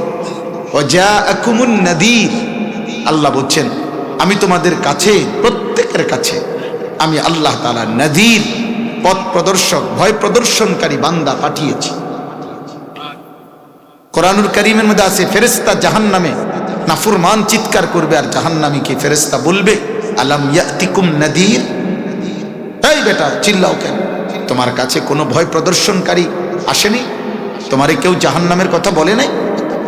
ক্বালু বালা কাদ জাআনা নাযীর, জাহান্নামী বলবে হ্যাঁ এসেছিল, ভয় প্রদর্শনকারী এসেছিল, ফাকাযযাবনা, আমি মিথ্যা মনে করেছি। আমি বললাম এটা জরুরি আপনাদের বোঝা দরকার। নিজ নিজ মহল্লার ইমাম, আশেপাশের মাদ্রাসা, মসজিদ, উলামায়ে কেরাম, ওনার কাছে যান, ওনার থেকে দিন শিখেন। আমার খুলনার হজরত, বাংলাদেশের একজন বড় বুজুর্গ আরিফ বিল্লাহ হজরত মৌলানা মুফতি নুরুল আমিন সাহেব, করাচি হজরত রহমতুল্লাহ আলাইহির খলিফা, হজরত বলছেন প্রত্যেক মসজিদের ইমাম নিঃসন্দেহে আল্লাহওয়ালা, আল্লাহওয়ালা, আল্লাহওয়ালা। বিশেষ করে যেই ইমাম অনেক দিন যাবত থাকে কোন মহল্লায়, উনি বড় আল্লাহওয়ালা, মুখলিস আল্লাহওয়ালা। ফাসেক ফুজ্জার হইলে কোন ইমাম সব যদি ধোকাবাজ হয়, কোন হুজুর মিয়াও যদি সংবং হয়, আল্লাহ তারে সরায় দেয়। ফটকা মটকা এগুলা থাকে না বেশি দিন। হ্যাঁ হ্যাঁ, কারণ ইমামের ওই মসনদ দামি মসনদ, ইমামের ওই জায়গা বহুত দামি জায়গা। ইমামের এই জায়গায় 1450 বছর আগে যিনি দাঁড়াইতেন তিনি মুহাম্মদুর রাসূলুল্লাহ সাল্লাল্লাহু আলাইহি ওয়াসাল্লাম। যিনি দাঁড়াইতেন তিনি আবু বকর সিদ্দিক, যিনি দাঁড়াইতেন তিনি ওমর ফারুক, যিনি ইমামের এই জায়গায় দাঁড়াইতেন তিনি ওসমান, ইমামের এই জায়গায় যিনি দাঁড়াইতেন তিনি আলী, উম্মতের শ্রেষ্ঠ মানুষ। এই জন্য আপনারা প্রত্যেকে দিন শিখবেন, আখিরাতের ফিকির করবেন, প্রয়োজন পরিমাণ ওযু, নামাজ, সূরা কেরাত শুদ্ধ করবেন। উৎসাহ পাইলেন, বক্তা হুঙ্কার দিছে, চিৎকার দিছে, জঙ্কার দিছে, আপনি কতক্ষণ চিৎকার দিছেন, ঠিক আছে, উৎসাহ পাইছেন। আমরা বলছি হ্যাঁ ভালো হইয়া চলবেন নি, ঠিক চলমু, আচ্ছা তো বুঝছি তো, হ্যাঁ ঠিক নি, হয় ঠিক, উড়াইলাম কোরআন দিয়ে কন উড়াইতাম, বুঝেন না? আপনি সবই ঠিক, আমার তো কইয়া গেলেন ঠিক, আপনি যে ফজরের নামাজ পড়েন না, আপনি এই ফালতু ঠিকের কি অর্থ আছে বলেন? আপনি তো আশ্বস্ত করে গেছেন ওয়াজের মধ্যে যে আপনি ভালোই যাবেন, ভালো অন্যাদি। এই জন্য এটাকে কাজে লাগাইতে হবে। মাহফিলের এই চেতনা, মাহফিলের এই অনুভূতি নিজ নিজ মহল্লার আলেমদের সাথে সম্পর্ক রেখে কাজে লাগাইতে। আপনি এটা শুনছেন যে ওযু, নামাজ, সূরা কেরাত শুদ্ধ করতে হয়, এবার ঠিক করেন গিয়া আপনার এলাকায় ঠিক করেন না। প্রত্যেক এলাকা 1 কিলোমিটার জায়গা, আলহামদুলিল্লাহ বাংলাদেশে এমন এখন 1 কিলোমিটার 10 কিলোমিটার জায়গা এমন নাই যেখানে কোনো নুরানি মাদ্রাসা নেই। আল্লাহর দয়া, আল্লাহ করাইছেন। গলি গলি গলি গলি, বিল্ডিং বিল্ডিং, আলহামদুলিল্লাহ কোনায় কোনায় আল্লাহ কোরআনের আওয়াজ পৌঁছায় দিয়েছে। তাহলে চারিদিকে যার 10 কিলোমিটার জায়গার মধ্যে আল্লাহর কোরআন শুদ্ধ করার, নামাজ রোজা ঠিক করার মতো, বলার মতো, শিখাইয়া দেওয়ার মতো ব্যবস্থাপনা আছে, অথচ বদনসিব 40 বছরে 60 বছরে 2 রাকাত নামাজ ঠিক করে নাই, 4টা সূরা ঠিক করে নাই, একটা আলহামদুলিল্লাহ সূরা ঠিক করে নাই, আত্তাহিয়াতুটা ঠিক মতো পড়তে পারে না। আপনি মনে রাখেন আমার নাম আনিসুর রহমান, আমি বললাম আপনার কবরে টাঙ্গাইয়া ফিরব, মনে রাখেন, টাঙ্গাইয়া ফেরেশতা ফিরব। এই সুন্দর সুন্দর মস্কারি কথা সাদওয়ানে বইয়া গপ মারন, আর শেষ বয়সে বইয়া বইয়া আল্লাহর রহমতে হুজুর দোয়া করেন, জিফুত নাতি নাতনি লইয়া আল্লাহ ভালোই রাখছে, এক বেলা ভাত খাই, আরেক বেলা মালটা খাই, আপেল খাই, বন খাই, আর বিকালে চা খাই, বন, হ্যাঁ, যে দুশল্যে কুলায় টেলিভিশন চায়, নর্তকীর নাচ দেখে, বাহ একটা তামসা আর কি, যেটা মানে পান খাবার ডগ দেখলে বোঝা যায় মানে 7 রাজার দহন পাইছে উনি জমিদারের, হ্যাঁ, নবাব সিরাজউদ্দৌলার বংশধর। ওনার কোনো পেরেশানি নাই, কিন্তু পেরেশানি কি আর, 3 ফুট বিদেশ, আর সমস্যা কি? আল্লাহর রহমতে বিল্ডিং এর কাম শেষ, দোতলা 4 ঢালাই দিয়া লাইছে আর কি, হ্যাঁ, কাঠ পালং ফার্নিচার আল্লাহর রহমতে সব কিনা লাইছে। এখন শুধু বাজার সদাই, বাজারটা চলছে সুন্দরভাবে, খাইতেছে, ঘুমাইতেছে, গপ মারতেছে, শেষ দুনিয়া। আখেরাত বলতে কিছু নাই তো, সেটা তো তার প্রস্তুতি কোথায় আব্বা? আপনার বয়স 40-60, আপনি এখনো 4টা সূরা ঠিক করতে পারেন, আপনি মুসলমান?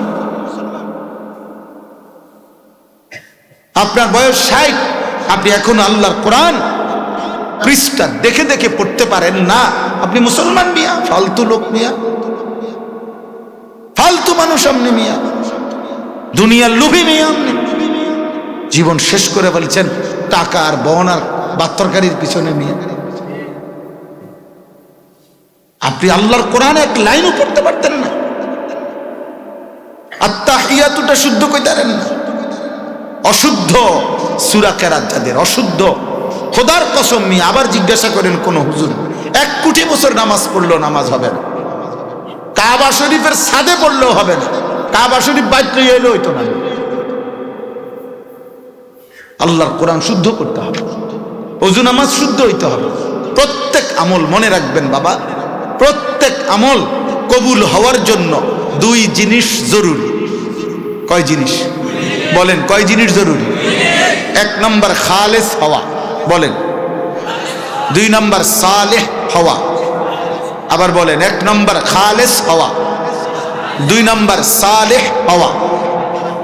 এই 2 জিনিস, আমলটি খালেস হইতে হবে, আমলটি সালেহ হইতে হবে। আমলে সালেহ কই না আমরা, খালেস হইতে হবে, সালেহ হইতে হবে। বলেন কি বলছে কোন? 1 নম্বর কি হবে? এই খালেস হয় কিভাবে? ইদা কানা লিল্লাহ, যখন আমলটি শুধুই আল্লাহর জন্য হবে তখন আমলটি খালেস হবে। 2 সালেহ হবে কিভাবে? ইজা কানা আলা সুন্নাহ, যখন আমলটি শতভাগ নবীজির সুন্নাত মোতাবেক হবে। সোজা হিসাব। খালেস হবে কিভাবে? যখন কার জন্য হবে? কত ভাগ বলেন না, কত ভাগ? সালেহ হবে কিভাবে? যখন আমলটি কার তরিকায় হবে? তো আপনি যে পড়লেন আতায়াতুলিল্লাহ সাল্লাতু আসসালামু আলাইকুম নবী রাহমাতুল্লাহি ওয়া আসসালামু আলাইকুম ওয়া রাহমাতুল্লাহি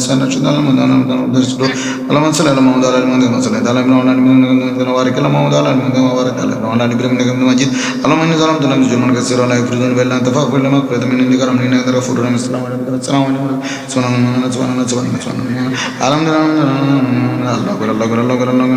Allahumma amin rabbana atina fid dunya hasanatan bi rahmatika ya arhamar rahimin। কিতাব পড়লেন কাকাইডি, কার লগে মস্কারি করলেন, ফাইজলামি করলেন কার সাথে? মিয়া এগুলা ফাইজলামি না? আপনি মস্কারি করলেন না? এটা কোরআন, এটা তাসবিহ, এটা তাহিয়াতু, এটা দুরূদ শরীফ। নবী এভাবে পড়ছেন, সাহাবা এভাবে পড়ছেন, আউলিয়া এভাবে পড়ছেন, ইমাম সাহেব এভাবে পড়ছেন, উলামা এভাবে পড়ছেন, তালিবে ইলম এভাবে পড়ে। তাইলে আপনার এটা কোন ইবলিসে শিখাইলো? আপনি এটা কি কইলেন? সুবহানাল্লাহ সুবহানাল্লাহ সুবহানাল্লাহ সুবহানাল্লাহ কিতা? আলহামদুলিল্লাহ আলহামদুলিল্লাহ আলহামদুলিল্লাহ কি ফাইজলামি? এটা এই শব্দটা কি আলহামদুলিল্লাহ আলহামদুলিল্লাহ সুবহানাল্লাহ সুবহানাল্লাহ? এটা তো হা কই? আল্লাহ ছোট হা কই, বড় হা কই? খামখেয়ালি নয় বাবা। তাইলে বলো বাবা, সারাদিনে 1 ওয়াক্ত নামাজ যারা পড়লাম না, সারা রাত, রাতের 2টা 3টা পর্যন্ত মোবাইলে নারী, ছবি, নাটক, সিনেমার উলঙ্গ দৃশ্য, এই বেহায়া নারীর জিনা ব্যভিচারের হারাম প্রেম ভালোবাসার নাচ গান অভিনয় যারা দেখে শুয়ে গেলাম, এই রাত যদি আর ভোর না হয়, এই ঘুম যদি আর না ভাঙ্গে, কি হবে ওই আখেরাত? কি হবে ওই কবর? আল্লাহ আমাকে হেফাজত করেন, আল্লাহ আমাদের সকলকে হেফাজত করেন। তাইলে এবার শুনেন, এই আয়াতগুলোর তর্জমা শুনেন, তাইলে আমার কথা শেষ। আমি যে কয়েকটা আয়াত পড়ছি আর অল্প একটু, এবার তর্জমা শুনেন। এখানে মূল বক্তব্য হলো আমাদের প্রত্যেকের উপলব্ধি। এখন 30 সেকেন্ড 10 সেকেন্ড সবাই যারা শুনছেন মনোযোগ দিয়ে আপনারা আগে বলেন যে আমরা যদি 10 সেকেন্ড ভাবি, 30 সেকেন্ড যদি আমরা এখন ভাবি, তাহলে আমরা ভাবলে কি হবে? এই ভাবনা আমাদের কি আসবে বলেন? যে আমাদের জিন্দেগির গুনাহ বেশি না নেকি বেশি? বলেন বাবা, বলেন, প্রত্যেকে ভাইবা বলেন, গুনাহ বেশি। তো এই আয়াত এবার শোনেন। রাসূলুল্লাহ সাল্লাল্লাহু আলাইহি ওয়াসাল্লামের কাছে একবার কিছু লোক আসছে, আয়েশা বলছে, হে মুহাম্মদ, আমরা ইসলাম গ্রহণ করতে চাই, তবে আমাদের একটা প্রশ্ন আছে। কি? তো তারা বলল যে মুহাম্মদ, ইসলাম পড়লে, গ্রহণ করলে তোমার আল্লাহ আমাদেরকে যে মাফ করে দিবে, কদ্দুর মাফ করবে তুমি কি জানো? আমাদের পাপের হিসাব। তো তারা বলল যে হে মুহাম্মদ, আমাদের গুনাহ কি পরিমাণ তুমি জানো? আমরা চুরি করেছি কি পরিমাণ আমরা নিজেও জানি না। আমরা মদ পান করেছি কি পরিমাণ তার কোনো কুল কিনারা নাই। আমরা জিনা ব্যভিচার করেছি কি পরিমাণ তার কোনো কুল কিনারা নাই। আমরা খুন করেছি কি পরিমাণ তার কোনো কুল কিনারা নেই। তাইলে আমরা একে তো শিরিকও করছি, দ্বিতীয়ত আমাদের গুনাহ পাপের কোনো কুল কিনারা নাই। তোমার আল্লাহকে বলো, তিনি মাফ করবে বুঝলাম, কালেমা পড়লে আল্লাহকে মানলে, কিন্তু মাফটা তিনি কদ্দুর করব, কয়টা পাপ আমাদের এই সব পাপ এত বেশি পরিমাণ অগণিত, তিনি মাফ করবেন কিনা, কদ্দুর করবেন, এটা বিস্তারিত জেনে নাও। এই তখন কোরআন কারীমের তাফসিরে আছে এই আয়াত 24 নম্বর পারা 39 নম্বর সূরা, সূরা জুমার, এই সূরার 53 নম্বর আয়াত আল্লাহ তাআলা এখান থেকে নাজিল করেছেন। এই আয়াতগুলো আল্লাহ বলছেন, কুল ইয়া ইবাদিয়াল্লাযীনা আসরাফু আলা আনফুসিহিম, হে নবী আমার বলে দেন, হে আমার বান্দারা, তোমরা যারা গুনাহ করতে করতে জীবন শেষ করে ফেলছো, জীবনের পুরাটা দেখলে 60 বছর, 70 বছর, 90 বছর, 40 বছর, 30 বছর, 50 বছরও যদি তোমরা একসাথে তাকাও, আর যদি গুনাহ ছাড়া আর কিছুও না দেখা যায়, তবুও তোমরা লা তাকনাতু মির রাহমাতিল্লাহ, আল্লাহর রহমত থেকে নিরাশ হইও না। ইন্নাল্লাহা ইয়াগফিরুদ যুনুবা জামিআ, 70 বছর নয়, 90 বছর নয়, 900 বছরের গুনাহ হলেও আল্লাহ একত্রে একসাথে সব মাফ করে দিবেন।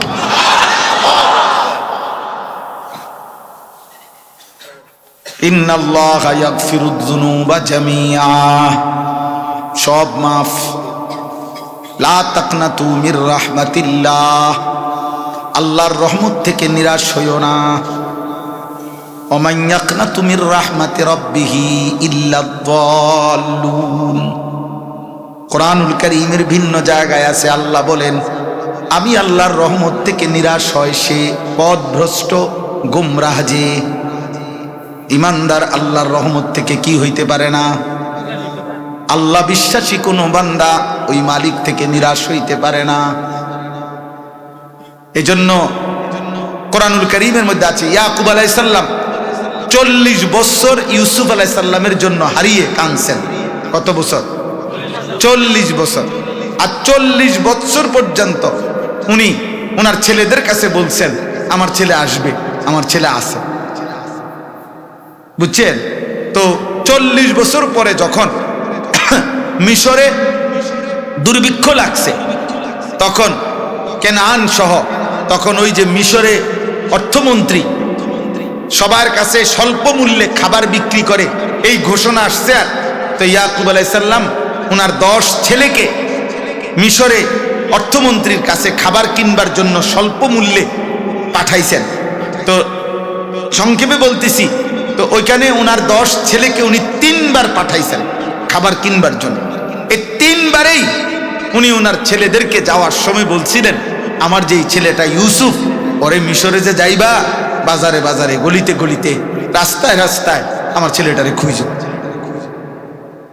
খুঁজো, আমার ছেলেটারে খুঁজো। এ ওইখানে আছে কোরআন শরীফে। 3য় বারে ছেলেরা আবার যখন বলছে, ছেলেরা ভীষণ ধমক দিছে, এই আব্বা, আইজা 40টা বছর আপনি আম করে জ্বালাতন করতেছেন, আপনারে কত বললাম, ওরে বাগে খাইয়া ফেলছে। সেই ছোটবেলায় আপনি প্রত্যেকবারে কল তারে খুঁজতাম, তারে খুঁজতাম, তারে খুঁজতাম, তারে বাগে খাইলো কেনা আনে, তারে মিশরে খুঁজা কি লাভ হবে, ওইখানে কেন খুঁজবো? আপনি বারবার বিরক্ত করেন কেন, বারবার বলেন কেন? এই কোরআন শরীফে আছে সূরা ইউসুফে। তখন ইয়াকুব আলাইহিস সালাম তখনও বলছেন, ইয়া বানিয়া যাহাবু, আমার ছেলেরা যাও বাবা, আবার মিশরের বাজারে যাও, খাবার কিনতে আবার যাও, ওয়া তাহাসসু, আমার ছেলেটাকে খুঁজো, ওয়ালা তাইআসু। এইখানে আছে একটা কথা, ইয়াকুব আলাইহিস সালাম বললেন, হে আমার সন্তানরা, ওয়ালা তাইআসু, তোমরা হতাশ হইও না, ইন্নাহু লা ইয়াইআসু মির রাউহিল্লাহি ইল্লাল কওমুল কাফিরুন, একমাত্র কাফের সম্প্রদায় ছাড়া, বেঈমান ছাড়া আল্লাহর রহমত থেকে কেউ নিরাশ হইতে পারে না। এবং ঠিকই ওই সফরেই পাইয়া গেছে। ওই সফরেই ইউসুফ আলাইহিস সালাম ওনার ওই 10 ভাইকে কথার প্রসঙ্গে বলছে, হাল আলিমতুম মা ফাআলতুম বিইউসুফা ওয়া আখিহি ইদ আনতুম জাহিলুন, যে এ বেটারা তোমাদের একটা যে ভাই ছিল ইউসুফ আর তার একজন ভাই ছিল বিনিয়ামিন, ওই দুইজনের সাথে তোমরা যখন বুঝো নাই, অবুঝ ছিলা, তখন মানে এই অবুঝ বলতে আল্লাহকে চেনো নাই, গুনার গুরুত্ব গুনার ক্ষতি বুঝো নাই, তো তোমরা তো তোমাদের ভাই ইউসুফের সাথে কি করছিলা মনে আছে? তখন এই 10 ভাই বলে উঠছিল, ইন্নাকা লা আনতা ইউসুফ, তাহলে কি তুমি আমাদের সেই ভাই ইউসুফ? ক্বালা আনা ইউসুফ, নাকি ক্বালা আনা ইউসুফ ওয়া হাদা আখি। ইউসুফ আলাইহিস সালাম বললেন, হ্যাঁ আমি ইউসুফ, আর ওই যে গত সফরে কৌশল করে যারা আটকায় রাখছিলাম সেই আমার ভাই বিনিয়ামিন। কদ মান্নাল্লাহু আলাইনা, বলছে 10 ভাইকে, ভাই বারবার তোমরা আমারে দুনিয়া থেকে সরাইতে চাইছো, আর বারবার আমার আল্লাহ আমার উপরে দয়া করেছেন। ইন্নাহু মান ইয়াত্তাকি ওয়া ইয়াসবির ফাইন্নাল্লাহা লা ইউদিউ আজরাল মুহসিনিন। 10 ভাইকে ছেলেরা ভাইয়েরা বললেন, ইউসুফ বললেন, ভাই মনে রাখবা, কিয়ামত পর্যন্ত মনে রাখবা, যে গুনাহ থেকে বিরত থাকে, যে আল্লাহর ফয়সালার উপরে সবর করতে থাকে, এমন নেককারের কোনো মেহনত আল্লাহ ধ্বংস হতে দেয় না। সুবহানাল্লাহ, লা তাকনাতু মির রাহমাতিল্লাহ, আল্লাহ বলে আল্লাহর রহমত থেকে নিরাশ হইও না। ইন্নাল্লাহা ইয়াগফিরুয যুনুবা জামিআ, মাফ করে দেবে সব। ইন্নাহু হুয়াল গফুরুর রহিম, কেন মাফ করবে? আল্লাহ বলেন কেন মাফ করব না রে বান্দা, আমি তো গফুর, আমি তো রহিম, মাগফিরাত তো আমার হাতে, রহমত তো আমার হাতে, আমি তো চাই বান্দা তোকে মাফ করে দিতে। এবার বান্দা যদি বলে, আল্লাহ আমাকে তাইলে কি করতে হবে? জীবনের সব গুনাহ যদি মাফ নিতে হয় আমাকে কি করতে হবে? আল্লাহ বলেন, ওয়া আনিবু ইলা রাব্বিকুম, 1 নম্বরে তোমাকে তওবা করতে হবে তোমার রবের নিকট। কি করতে হবে? এই প্রথম কর্তব্য তওবা করে। কি বলেন? তওবা। ওয়া আনিবু আই ইরজিউ আই তুবু ইলা রাব্বিকুম, রবের নিকট তওবা কর। কি করো বলেন? তওবা। আমি একটা জিনিস দেখাই,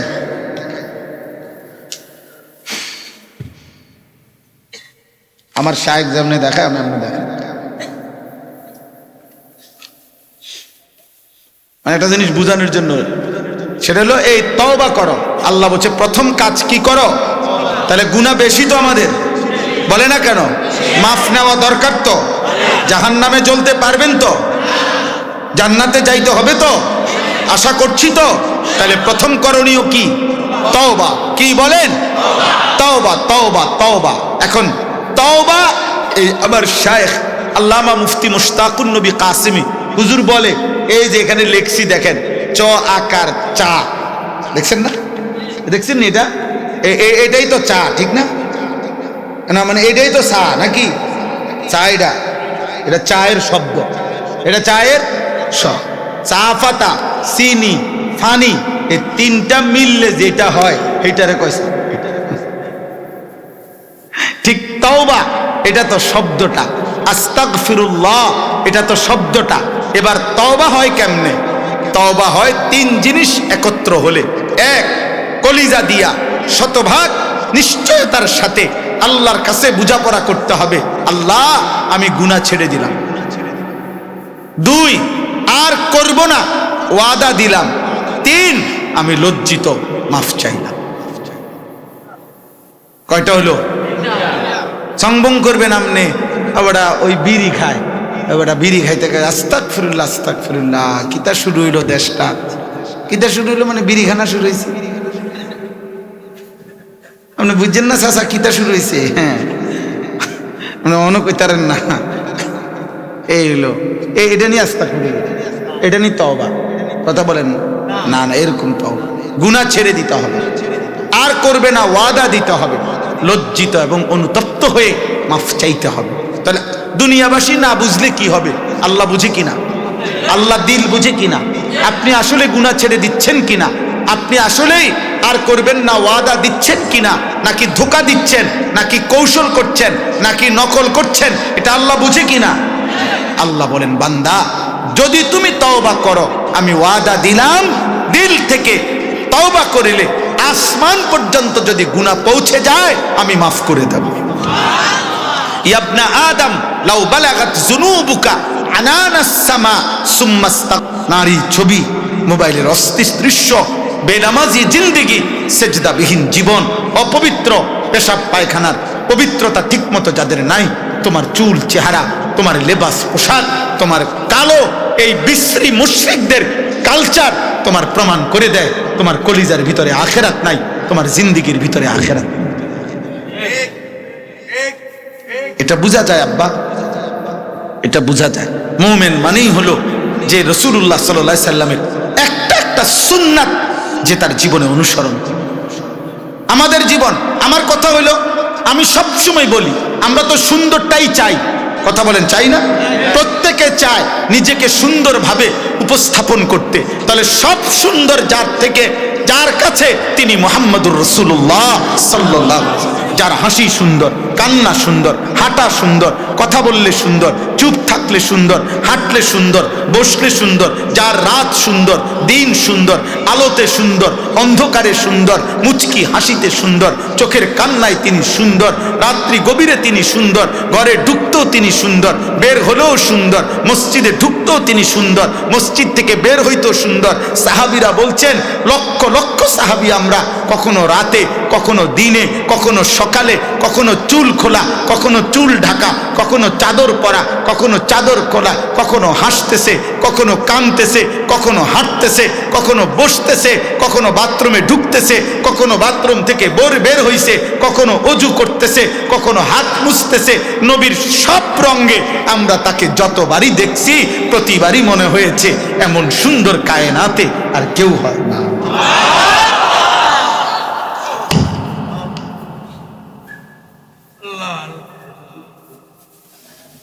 মা রাআইতু শাইআন আহসানা মিনহা,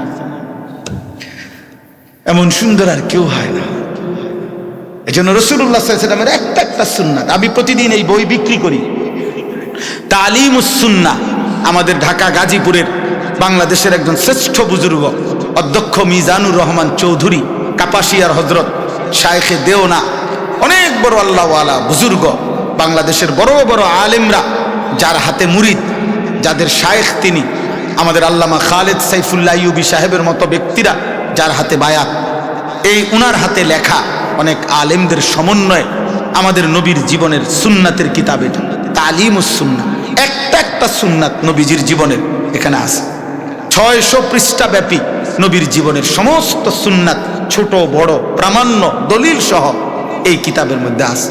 আমি হযরতের কাছ থেকে এগুলো এনে আমার সাদা গাড়িতে বিক্রি করি 400 টাকা মূল্যে, ইচ্ছা করে বেশি, এই আশায় উম্মতের ঘরে ঘরে নবীর সুন্নাতের একটা বই পৌঁছুক। মুসলমান উঠতে বসতে, মহিলারা, দাদিরা, নানিরা, ছেলে মেয়ে নবীজির সুন্নাতের একটা একটা বই পড়ুক। আপনাদেরও সুযোগ হইলে কিনবেন, যাওয়ার সময় কিনবেন। কিন্তু আমার বলার উদ্দেশ্য হইল, আল্লাহ বলছেন ওয়া আসলিমু লাহু, আমার আনুগত্য শুরু করে দাও। কি শুরু করে দাও? তাহলে এই দুই কথা, এক, তওবা কর। বলেন কি? তওবা হয় কিভাবে? 3 ভাবে। কয় ভাবে? বলেন না কয় ভাবে? আপনি মুখস্থ করে যাবেন। আমি যদি আর কোনোদিন আসতে না পারি, একবারই বললাম, আপনার জিন্দেগির কোনো নিরাপত্তা নাই, হায়াতের কোনো নিশ্চয়তা, এমনি তো হায়াতেরও নিশ্চয়তা নাই, নিজেদেরও চলাফেরার কোনো নিশ্চয়তা নাই। জীবনটা রোডে ঘাটে পড়ে থাকি, সারাটা জীবন রোডে ঘাটে, ঘরে থাকি কতক্ষণ আল্লাহ বলতে, রোডে রোডে, রাস্তায় রাস্তায় জিন্দেগি, পথে পথেই জীবন, পথে পথেই জীবন, দুয়ারে দুয়ারেই জীবন। এই জন্য মনে রাখবেন, এটা 1 নম্বর তওবা করো, 2 নম্বর আল্লাহর আনুগত্য করো। মিন ক্বাবলি আন ইয়াতিয়াকুমুল আযাবু সুম্মা লা তুনসারুন, আল্লাহ বলেন আযাব আসার আগে আগেই তওবা করো, আযাব আসার আগে আগেই আমার আনুগত্য করো। তাহলে আযাব আসার আগে আগে মানে কি? তাফসীরের মধ্যে লিখছে মৃত্যু আসার আগে আগে। এজন্য খোদার কসম, প্রত্যেক পাপীর মৃত্যুই তার সবচেয়ে বড় আযাব। সে যে মরবে এটাই আযাব। মালাকুল মউত আজরাইল সে যে জান কবজ করবে ওইটাই তার আযাব। এজন্য ইব্রাহিম আলাইহিস সালাম আজরাইলকে, কিতাবের মধ্যে আছে আত-তাযকিরা, ইমাম কুরতুবীর কিতাবে লিখছে, ইব্রাহিম আলাইহিস সালাম উনি একবার আজরাইলকে বলছিল, কোন পাপীর জান কবজের সময় তুমি যেই চেহারায় আসো ওটা আমার একটু দেখাও। আজরাইল দেখাইছিল। ইব্রাহিম আলাইহিস সালাম যখন তাকাইয়া দেখছে আজরাইলের এই দেহটা আগুন যেন ওই দেহ থেকে ঠিকরে পড়তেছে, আগুনের কুণ্ডলী, এই চেহারা দেখে খোদার কসম ইব্রাহিম চিৎকার করে বেহুশ হয়ে গেছিলেন। হুশ আসার পরে ইব্রাহিম আলাইহিস সালাম বলছিলেন, হে মালাকুল মউত, খোদার কসম কোন নাফরমানের জাহান্নামের আযাব, কবরের আযাব আর লাগবে না রে, তোর এই বিভৎস দৃশ্য দেখলেই তার আযাবের জন্য যথেষ্ট। আমি আরবি কিতাবে পড়ছি। তো আল্লাহ বলেন, বান্দা আযাব আসার আগে আগে তওবা করো, মানে মৃত্যু আসার আগে আগে। সুম্মা লা তুনসারুন, আমল শুরু করো বান্দা, মৃত্যু এসে গেলে আর তোমাকে সাহায্য করা হবে না। ওয়াত্তাবিউ আহসানা মা উনজিলা ইলাইকুম মির রাব্বিকুম, এবং আমার দেওয়া শ্রেষ্ঠতম যেই আসমানি কিতাব কোরআন, এটাকে অনুসরণ করো, মানো, আমার বন্ধুর সুন্নাহ মানো। আবারও বলছি, মিন ক্বাবলি আন ইয়াতিয়াকুমুল আযাবু বাগতাতাও ওয়া আনতুম লা তাশউরুন, তোমার অজান্তে হঠাৎ তোমার মৃত্যু আসার আগে আগে। মৃত্যু আসে হঠাৎ না বলে কয়ে, কথা বলে না।